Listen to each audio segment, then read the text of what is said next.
Welcome back. Well, when veterans have to seek medical care, taking care of their pets can be a real concern. Well, now there is a group who wants to help out. We're talking about Vets and Pets of Southern Illinois, and I am now joined by Verna Teege and Midge Beal. Welcome to the show, ladies. Thank you. Thank you. Thank you for coming on. I know this is a new project. I want to hear all about how you came up with this idea. Where did it start? Well, we're both ER nurses at the Marion VA, and we've seen firsthand how veterans will refuse medical care because they have dogs at home and no support system to care for the dogs.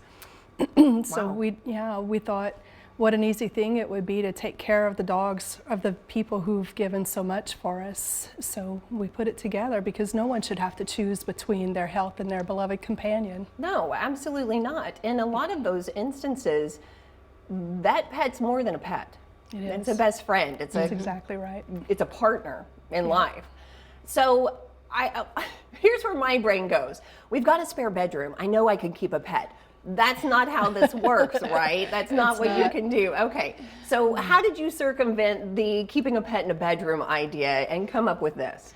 Because we can come up with a solution to a temporary problem, but we wanted to have a fixed solution for all the problems.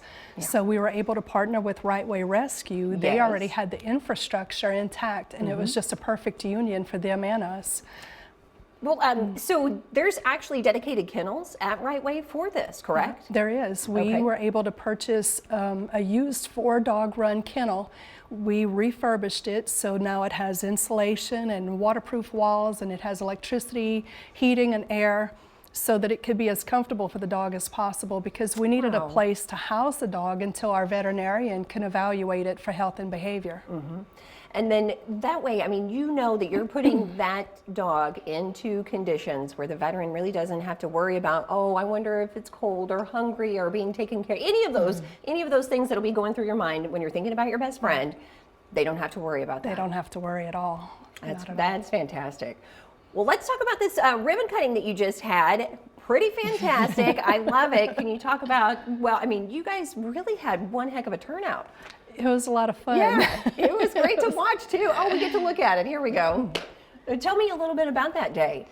So we wanted to have it like a second line event.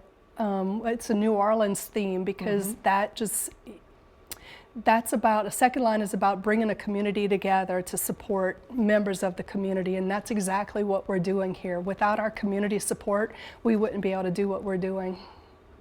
Well, right now at that facility, we're only caring for dogs. Is that correct? Right. Okay. Are you looking into expanding, or how are we addressing that? Or are we? We just kind of, we want to start with dogs. We want to start with dogs. And that makes sense. Yes, but we're not like canceling out that idea. Okay. But it's going to be a little bit in the future because we have to get some other things lined out first. But Okay. we would like to. That makes sense. Now, is there a special form or application that a veteran needs to fill out in order to be eligible for this? How does that work, ladies? So we do have a one-page application that veterans need to complete, and they could go to our website, which is vetsandpets.org. They can also talk to their clinics or their healthcare providers, because we're trying to raise awareness within the veteran That's a great idea. healthcare community, Okay. so that the providers can drive the people with the need to this resource.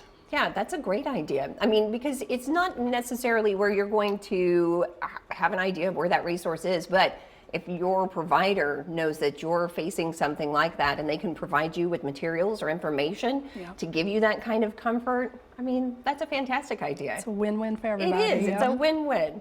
Well, let's go ahead, and for anybody in our audience who might make a donation, might have a pet, be a veteran, and want to take advantage of this program, where can we drive them? Okay, we have several different ways that they can get in touch with us. Okay. First of all, we have a phone, which is, they can call 618-534-5642. And then, like Verna had said before, they can do those applications online at vetsandpets-si.org, or they can reach us by email, which is also vetsandpets@right-wayrescue.org. So right. any of those ways. lots of ways to get in touch and reach you guys. And then if they have any questions, they can use one of those avenues as well, I guess. Absolutely. All right, perfect. Well, Verna and Midge, thank you both for coming on the show today, telling everybody about the program and how they can get involved. Thank you so much. Thank you. Our pleasure.